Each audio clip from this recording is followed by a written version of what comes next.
So I really noticed how addicting it was once I started transitioning off of it. Mm.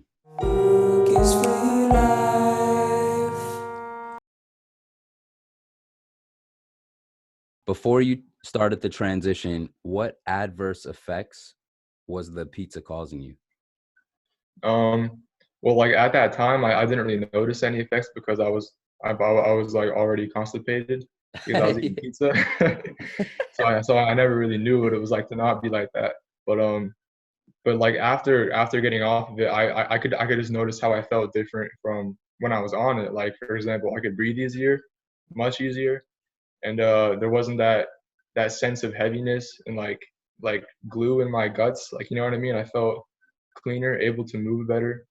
I Yeah. also like, yeah, it's like back when I was eating it, it's like a real stimulant, you know, because Mm, pizza's like one of like the nastiest things, so like you can get real stimulated off of eating it. So I mm, remember just like when I was eating it before I transitioned off of it, it was like one of the best highs ever, you know. mm-hmm, So so I really noticed how addicting it was once I started transitioning off of it. mm. Okay, interesting. What made you believe the mucusless diet healing system would solve that problem? Well, at that time before I got into it, I had tried like every other way of eating except for a few. Like I never did the raw carnivore thing. I could never see myself doing that. But I tried like the heavy meat diet. I tried like the all the protein fads. Like I would go to the gym every day, sometimes twice a day, and I would eat like chicken for breakfast, salmon for lunch and dinner. It was like real nasty. But Yeah. I was taking on the protein powders every day. Oh, During that time period, I was like really like getting some health problems. Like I looked good externally, yeah. but I had like intestinal problems at the time that were developing. So I had to go to the hospital to get colonoscopies, and I was like pooping blood and stuff like this Dang. because I was eating real bad. Yeah. But I had really bad acne. It was like terrible. But so then at that point, after like I was getting all that stuff at the hospital done with the colonoscopies, I started searching for different ways of eating. Yeah. And so I came across a guy talking about raw veganism and veganism. So at first I went vegan, and then I tried that, then I tried the raw veganism, then I tried like a little bit of fruitarianism, which I crashed after that, of course, because I didn't know about transition. Yeah.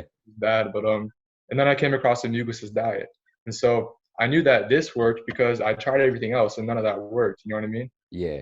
And it was all complicated. There was no simplicity to it because, like as Ehret says, what cannot be simply grasped is humbug. Yeah. Yeah. But what really sold me on the Mucusless Diet Healing System and the V equals P minus O theory that Ehret talks about Yeah. was how after just like a few weeks of practicing it and doing my lemon enemas, I got like the most terrible stuff out of me, like just the worst stuff. Yeah. And I immediately felt better after that too. And like Mm, just after a few weeks, my skin cleared up. All my intestinal problems, they were just going away like rapidly. mm. All my other health problems I didn't even know about were healing up. Yeah. So that sold me right away that the body was an air gas engine and that vitality equals power minus obstruction. So Mm. just in that short period of time, as I eliminated obstruction, I felt immediately better and I saw results. So I knew that it worked right away. Yeah. Regarding the pizza, like what makes you feel you are better off without it? I know that I'm better off without it because of all the improvements that I've seen so far through transitioning off of it. So I know that if I were to go back, it would only be a negative result. Mm. Okay. So from seeing all the benefits you had after transitioning away from this obstructing food, you can see that if you were to eat the more obstructing food, then there's potential to regress in your physiological symptoms. Right.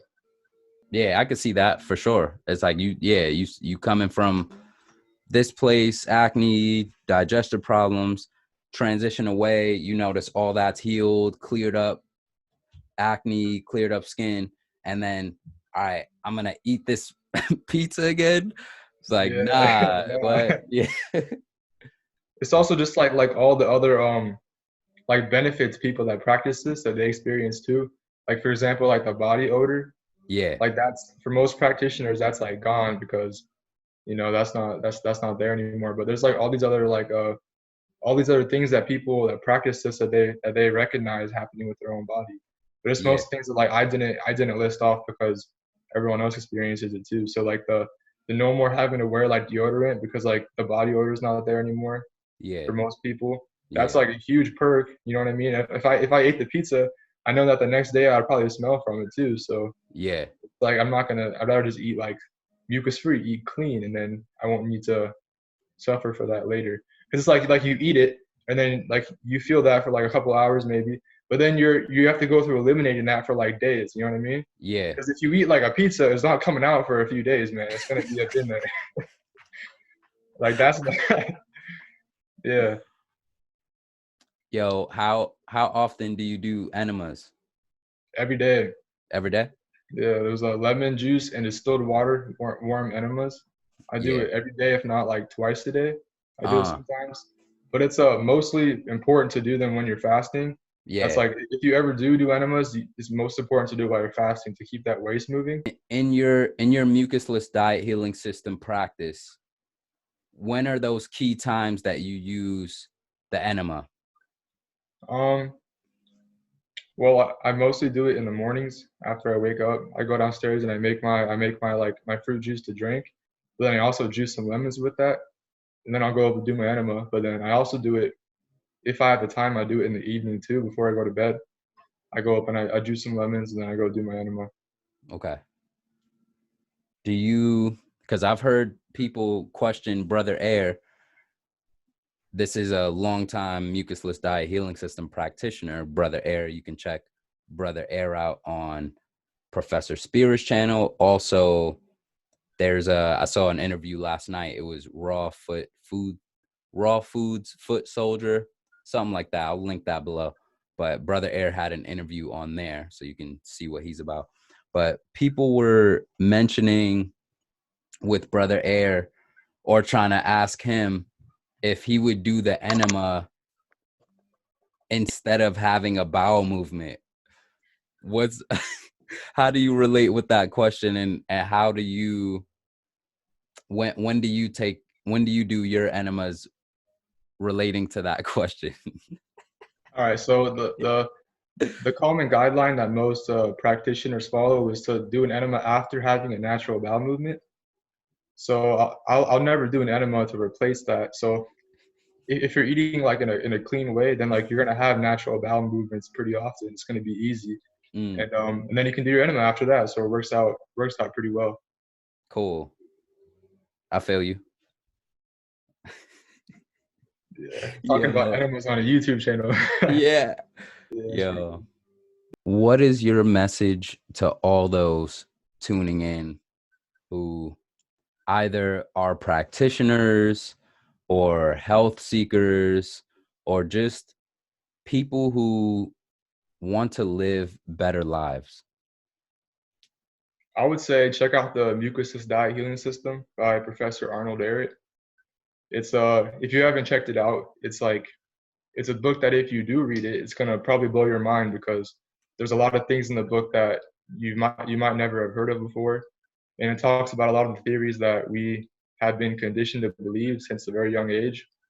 But it offers a whole new way of looking at the human body and the human physiology, and it offers a sense of freedom when it comes to knowing what's true and what's not true, like according to the human body and what health really is and what vitality really is really. But I would say check out the book, and then once you check out the book, then we can have higher level conversations and we can explore this topic together. Thank you for coming on here and sharing your time and sharing your experience as a mucusless diet healing system practitioner, showing other people more about the community and sharing the process that you were going through with specific food substances in our culture. Thank you, Reece, for Yeah, man. Thank doing you. this. Word up. Thanks. Yeah. Peace, y'all. Keep it peace. Just keep it peace, y'all. Keep it peace. That's steamed broccoli, man. It's some good stuff.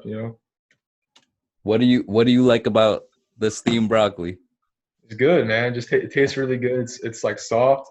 It has like a flavor to it where I can just eat that by itself for a meal. Yeah, But yeah. yeah,